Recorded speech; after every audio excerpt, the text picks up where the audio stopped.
All right, guys, I got it here. It's People versus Stribling, and it changes the law in the state of Illinois, and you should know about it. So let's talk about it coming up.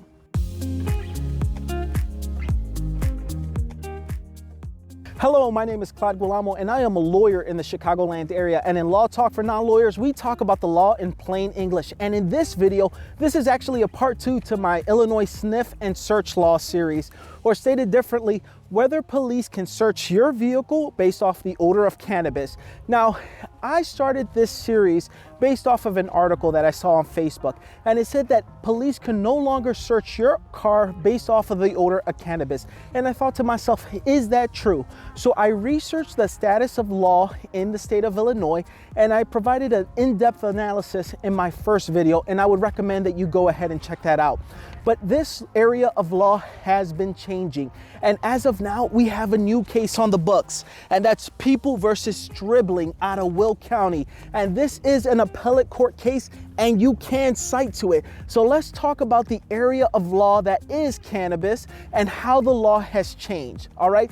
So pretty much the law on point was People versus Stout. And People versus Stout said that because of the odor of cannabis alone, that was enough to go ahead and search a vehicle, all right?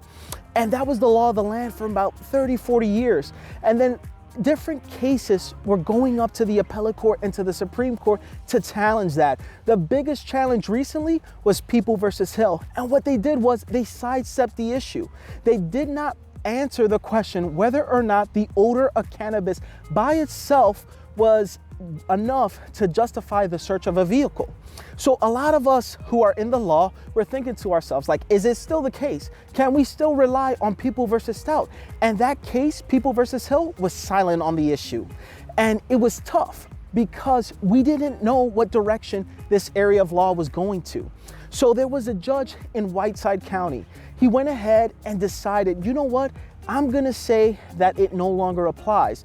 But this is where it really comes in handy to know about the area of law and the different levels of judges, okay? There's the trial court judges or your circuit court judges.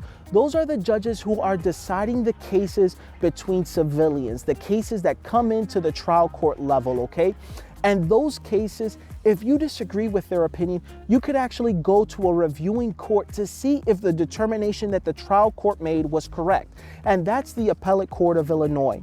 Now, those decisions made by the appellate court, they are actually binding at the trial court level. So what that means is that appellate court decisions can be relied on when determining trial court cases, okay?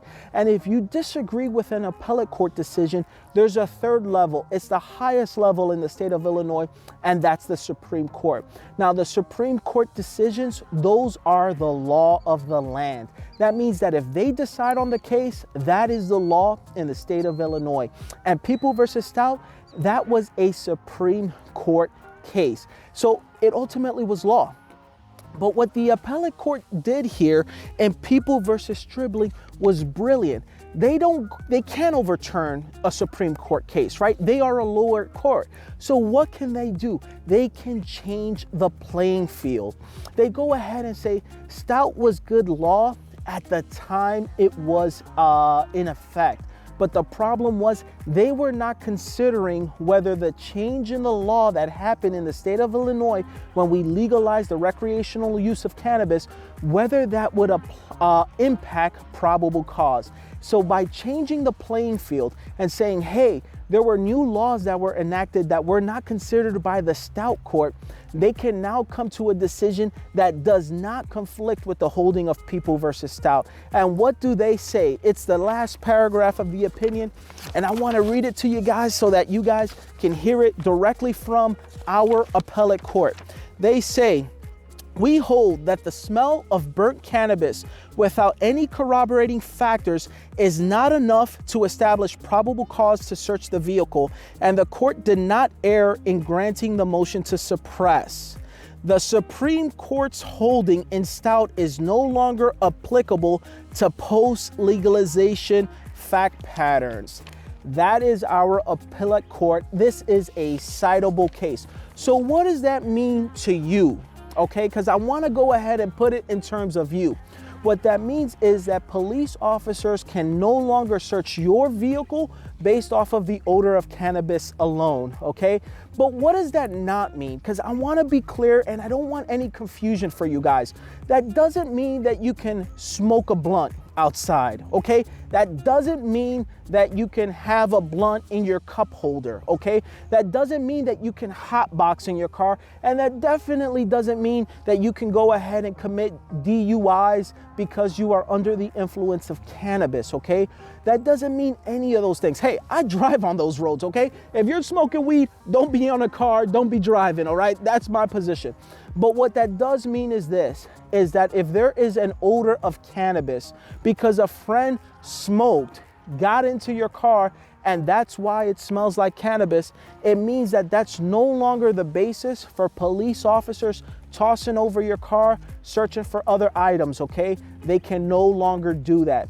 So if that's you, right? If you're sitting on a case because police officers search your car based off of the odor of cannabis, you should be filing, and more importantly, your attorney should be filing a motion to suppress, okay? That's what should be happening in your case.